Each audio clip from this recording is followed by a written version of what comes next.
আসসালামু আলাইকুম রহমতুল্লাহ বরকাত। আলহামদুলিল্লাহ, আমরা আলোচনা করতেছিলাম কোরবানি সংক্রান্ত মাসআলা নিয়ে। আমরা বলেছিলাম আমরা ধারাবাহিকভাবে কোরবানির বিভিন্ন মাসআলা নিয়ে আলোচনা করব। এরই ধারাবাহিকতায় আজকে আমরা আলোচনা করব কোরবানির পশুতে কয়টি ভাগ নেওয়া যাবে, কোরবানির পশু কয়টি ভাগে জবে করা যাবে। বর্তমান যুগে আমরা বর্তমান সময় এসে এই বিষয়টা নিয়ে অনেক তর্ক বিতর্ক, অনেক স্কলাররা বলছেন একটি পশুতে 7 ভাগে হবে না, 1 ভাগে দিতে হবে, তারাও দলিল দেখাচ্ছেন। আবার অনেক স্কলাররা বলতেছেন যে একটি পশুতে 7টি ভাগ দেওয়া যাবে, তারাও দলিল দেখাচ্ছেন। বর্তমান যুগে এটা নিয়ে আমরা একটা বিভ্রান্তির ভিতরে পড়ে গেছি। আসলে সঠিক কোনটা? আল্লাহ রাব্বুল আলামিন যদি আমাকে তৌফিক দেন তাহলে এই সম্পর্কে কোরআন সুন্নাহর আলোকে আলোচনা করব ইনশাআল্লাহ। আসলে আমরা কয় ভাগে কুরবানি দেব এই সম্পর্কে রাসূল সাল্লাল্লাহু আলাইহি ওয়াসাল্লামের পরে আমরা ফলো করব সাহাবায়ে কেরামকে। সাহাবায়ে কেরাম কি করেছেন? মুসলিম শরীফের 1318 নম্বর হাদিস, জাবির ইবনে আব্দুল্লাহ রাদিয়াল্লাহু তাআলা আনহু বলেন, আমরা রাসূল সাল্লাল্লাহু আলাইহি ওয়াসাল্লামের সঙ্গে হজের সফরে এহরাম বেঁধে হজ করার জন্য বের হলাম। রাসূল সাল্লাল্লাহু আলাইহি ওয়াসাল্লাম আমাদেরকে কুরবানি করার ব্যাপারে বললেন।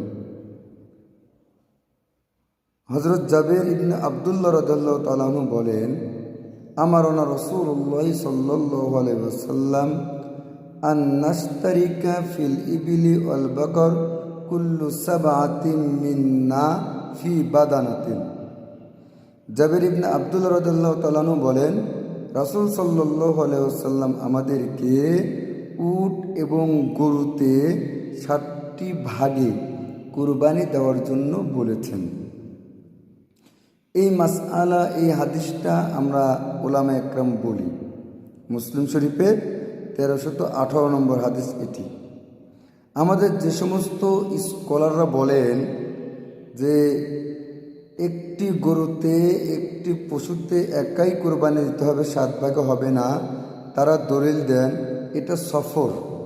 রাসূল সাল্লাল্লাহু আলাইহি ওয়াসাল্লাম 7টি ভাগে দিতে বলেছেন হজের সফরে, মুকিম অবস্থায় না, অর্থাৎ বাড়িতে থাকা অবস্থায় না।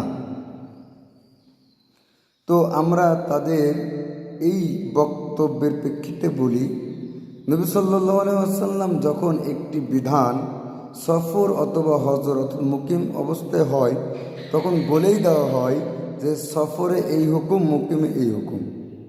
যেরকম মোজারেবুল মাসে করা, নামাজ কসর করা, এটা বলাই হয়েছে। আর যখন সফর অথবা মুকিম অবস্থার কোনো কথা বলা না হয় তখন জেনারেলি সাধারণভাবে এটা ধরা যায় যে প্রত্যেক ক্ষেত্রেই। এবং রাসূল সাল্লাল্লাহু আলাইহি ওয়াসাল্লাম অন্যত্র হাদিসে বলেই দিয়েছেন একটি পশুতে 7টি ভাগ নিতে পারবে, 7 ভাগে কোরবানি দিতে পারবে, এটা স্পষ্ট আছে।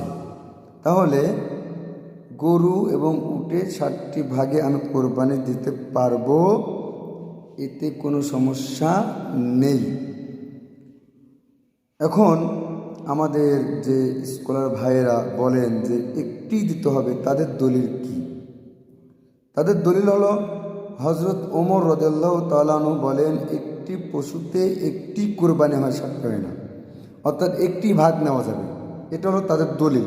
হযরত ওমর রাদিয়াল্লাহু তাআলা আনহু এটা বলেছেন। আর এই মতটাকে গ্রহণ করেছেন হযরত ওমর রাদিয়াল্লাহু তাআলা আনহুর মতটা গ্রহণ করেছেন একটি পশুতে একটি ভাগ হয়, 7টি হয় না। এই মতটা পোষণ করেছেন ইমাম মালিক রহমতুল্লাহ আলাইহি। অর্থাৎ ইমাম মালিক রহমতুল্লাহ আলাইহির মতে ওমর রাদিয়াল্লাহু তাআলা আনহুর মতটাই ঠিক, একটি পশুতে একটি কুরবানি হয়। আল মুগিন ইবনে কুদামায়ের 13 নম্বর খণ্ড 363 নম্বর পৃষ্ঠায় ইমাম আহমদ রহমাতুল্লাহ আলাই বলেন, একটি পশুতে একটি ভাগ নিতে হবে, 7টি ভাগ নেওয়া যাবে না। এই সম্পর্কে হযরত ওমর রাদিয়াল্লাহু তাআলা আনহু ব্যতীত অন্য কোনো সাহাবীর কোনো বক্তব্য আমি পাইনি। অধিকাংশ ওলামা একরামের একই মত, একটি পশুতে একটি ভাগ, এটা শুধু ওমর রাদিয়াল্লাহু তাআলা আনহুর বক্তব্য, অন্য কোনো সাহাবী এটা বলেন নাই। তাহলে মেজরিটি পার্সেন্ট সাহাবা কি করলেন? নবী আকরাম সাল্লাল্লাহু আলাইহি ওয়াসাল্লাম যেটা বলছেন যে তোমরা 7 ভাগে কোরবানি দাও, হজের সফরেও তারা 7 ভাগে দিয়েছে, হজের সফর ছাড়া মুকিম অবস্থাও 7 ভাগেই দিয়েছে। তাহলে এটাই মানতে হবে, কারণ অধিকাংশ সাহাবা একরাম এটাই মেনেছেন। আর ইসলামী শরীয়ত মানার ক্ষেত্রে আমাদেরকে মনে রাখতে হবে, যখন ইসলামী শরীয়তের কোনো বিধানে একাধিক মাসআলা থাকে, মতনৈক্য থাকে, সাহাবা একরামের হোক, ইমামদের হোক, তাহলে ধরেন 2-3টা মতনৈক্য থাকলে যদি কেউ 2টাই মানে, কেউ একটা মানে, আর একজন আর একটা মানলো, 3 জন 3 রকম মানলো, কিন্তু মত 3টাই আছে, তাহলে 3জনটা সহি। কিন্তু কেউ বলতে পারবে না আমারটাই সহি তোমারটা ভুল, এটাও বলতে পারবে না তোমারটা সহি আমারটা ভুল। যেহেতু এটা মতনৈক্যপূর্ণ মাসআলা এবং এই মাসআলার ক্ষেত্রে একটি পশুতে একটি কুরবানি দিতে হবে, এই সম্পর্কে শুধু ওমর রাদিয়াল্লাহু তাআলা আনহু বলেন, ইমামদের ভিতর ইমাম মালিক রহমাতুল্লাহ আলাইহি এটাকে গ্রহণ করেন, আর অধিকাংশ উলামা একরাম, অধিকাংশ সাহাবাদের আমলকেই পছন্দ করেছেন। সেই হিসাবে আমরা এতক্ষণ আলোচনায় এতটুকু বুঝতে পারলাম যে গরু, মহিষ এবং উটে 7টি ভাগ নেওয়া যাবে, 7 ভাগে কোরবানি দেওয়া যাবে। কেউ যদি 7 ভাগ না হয় 3 জন মিলে দেয় হবে, একা দিলে হবে, 2 জন মিলে হবে, 5 জন মিলে হবে, 6 জন মিলে হবে, সর্বোচ্চ 7 জন মিলে। তবে উত্তম হলো যদি আমার অ্যাবিলিটি থাকে যে আমি একাই একটি গরু, একটি উট, একটি মহিষ কোরবানি দিতে পারবো, তাহলে অবশ্যই একা দেওয়াই সবথেকে উত্তম। এবং আপনার একেবারে 1 জন, 2 জন, 3 জন, 4 জন, 5 জন, 6 জন, 7 জন ধারাবাহিকভাবে পারবে, এর ঊর্ধ্বে পারবে না।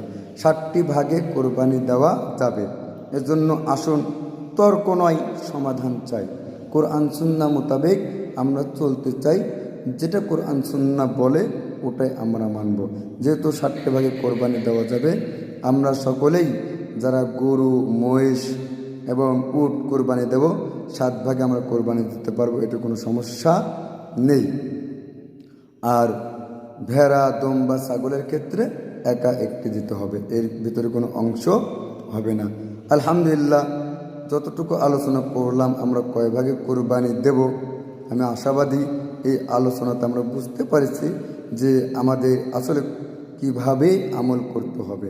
আমরা 7 ভাগে কোরবানি দিতে পারবো, এতে কোনো সমস্যা নেই।